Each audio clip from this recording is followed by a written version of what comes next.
Hello YouTube, it is your boy B3 back with another kicking action figure review! Today's review is over an Ultraman figure that I've had for quite a while. I'm kind of just now getting around to reviewing it. It is the Ultra Monster Series DX Gilvaris. I think that's the right way to say it. Gilvaris, something like that. You know, from, if I remember correctly, the Ultraman Geed movie, which I have seen. Not my favorite film, but, you know, a fun watch, I guess. So yeah, you know, I'm a big fan of all Galactron-esque monsters. There's Galactron, Galactron Mark II, and then you got this big boy. Oh, I just really like this monster's look, you know, like this big, dark spaceship robo-kaiju. How's that not cool? There is a tag. Here's the most interesting side of the tag, the legal stuff. And then here's, you know, the side you wanted to see, with the DX and the Gilvaris movie monster. Very cool. At least I think it was the Ultraman Geed movie, if I remember correctly. You know, Geed was a while ago. Or not too long ago, but long enough ago for me to be able to say Ultraman Geed was a while ago. But yeah. So, Ultraman Geed.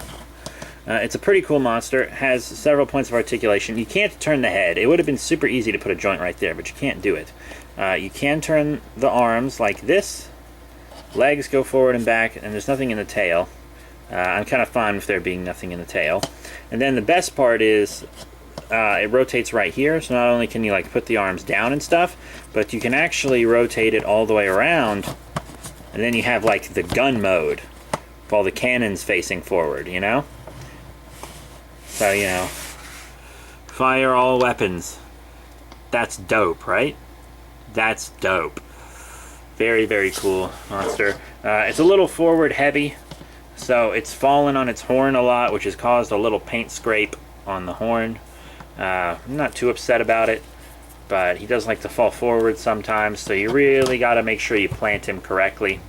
Make sure his arms are in a good place, up a little or down a little, whichever way they need to go. See, he wants to fall forward right now. Oh no! But he's still pretty cool. Detail-wise is great. The sculpt is fantastic, but the paint leaves a little something to be desired. As you can see, only every other ring on his tail is painted. It's supposed to be like the illusion of being fully painted, but they missed every other ring. The guns on its back are just straight up not painted. Yeah, the boy's missing some paint. But what Ultraman figures aren't these days, you know what I'm saying? Well, the figure arts, I guess. But other than that, what Ultraman figures aren't missing paint? They're all missing paint. So let's move this big boy backwards and compare several figures with him. First up, kind of a Spark Doll-sized fella. Here's Dark Luigi, also known as kind of Dark Rugeru from Ultraman Ginga. Neat. If you do want to see him with an actual Ultraman, here's one of the classics, Ultraman Ace. He was one of my first Spark Dolls. My first was Jean 9. Would you like to see Jean 9? Jean 9! It's Jean 9! I think Jean 9 was in that movie, briefly. Pretty sure he was in that movie. I know Orb was. Orb was in that movie. Hey, since Orb was in that movie, here's Orb Thunderbreaster. Wow, several humanoid Spark Dolls. Bet that was interesting.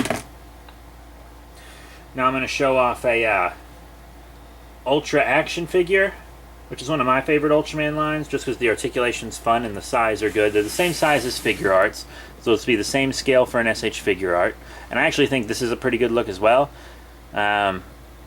You know, I think they all look fine with this big Gilvaris. Just because I like how much bigger he is than all of them. But this is Geed, you know, obviously the Ultraman that I at least remember him fighting. Pretty cool. How about some other franchises, huh?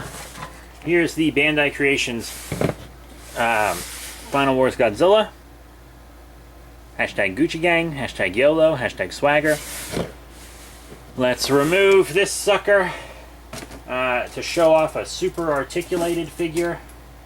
How how about one of my favorite robots in my collection, the Robot Spirits Obsidian Fury. Maybe a little tall for this. Just dope figure though, really dope fig.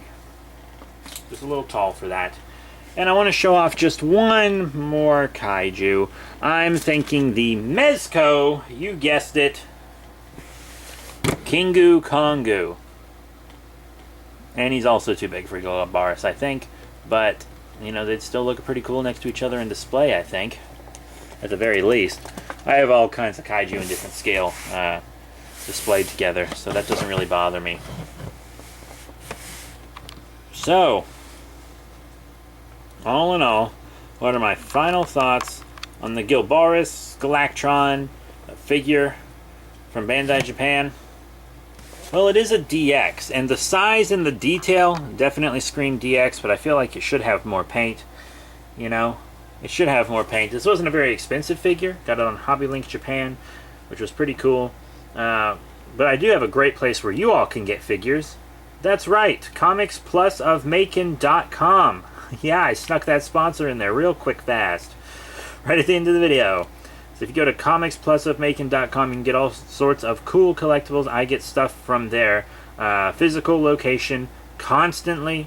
In fact, I get it so much that that's how I got the sponsorship, because I buy so much stuff from them. You can use coupon code HuntRocksMySocks to get 10% off your order, and you will love that. You will love getting 10% off your order. So please check out Comics Plus of Macon today and get yourself some cool collectibles. But yeah, you know, this guy was a good price. I just think he's a really cool looking monster, you know? He's a great big robot boy, and I absolutely love it. I think it goes well with my Ultra Action figures and my Spark dolls, just because he's a big boy, and I like his size a lot.